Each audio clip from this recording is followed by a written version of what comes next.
C'est la dernière ligne droite de l'année scolaire 2020-2021. L'évolution des programmes connaît également un pic dans la plupart des établissements scolaires de la ville de Parakou. Si au collège d'enseignement général de Zongo, le niveau d'exécution des programmes dans les classes d'examen intermédiaires est luisant, tel n'est pas le cas au CEGE Albarika. Et pour cause, le retard observé lors du déploiement des aspirants au métier d'enseignement.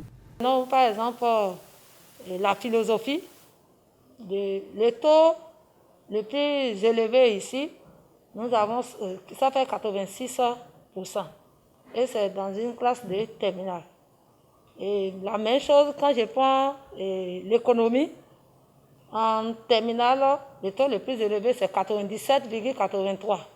Il y a certains élèves qui ont eu la chance de tomber sur des personnes déjà expérimentées. Dans le même temps, certains ont eu nos collègues aspirants qui sont venus un peu en retard. Les taux actuels ne sont pas mauvais. Ça varie de 65 pour les derniers à 92% et pour les premiers. Donc à l'heure actuelle, c'est les taux que nous avons, mais les taux les plus bas concernent uniquement les classes intermédiaires. Dans les classes d'examen, tous les apprenants ont eu les enseignants à temps, donc tout se passe normalement. Dans le rang des enseignants, l'on s'affaire pour finir les programmes avant les derniers devoirs. Nous suivons un planning national et je crois qu'actuellement on est pratiquement en fin de programme. Et particulièrement dans la classe de terminale D3, j'ai déjà fini le programme depuis la semaine passée en mathématiques. Donc ça fait déjà ma deuxième séance de renforcement que je suis en train de faire avec les apprenants et je pense continuer jusqu'à la veille du bac. On a déjà fait l'essentiel du programme, on a déjà dépassé, on est au-delà des 85% du programme. Parce que le programme est conçu de façon à ce qu'en terminale, on aborde les 3 exercices au bac. En dehors des 3 exercices au bac, il y a aussi un cours sur la littérature et des œuvres au programme.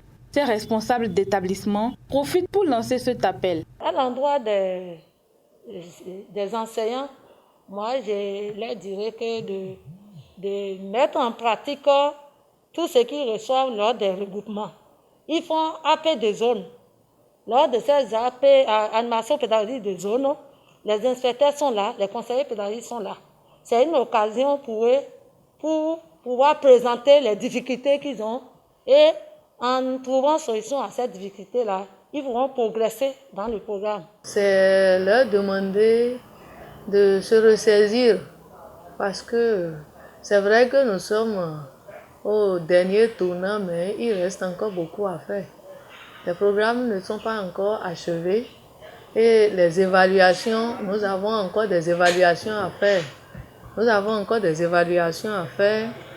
ils doivent se ressaisir et les parents doivent continuer aussi le suivi de ces enfants-là.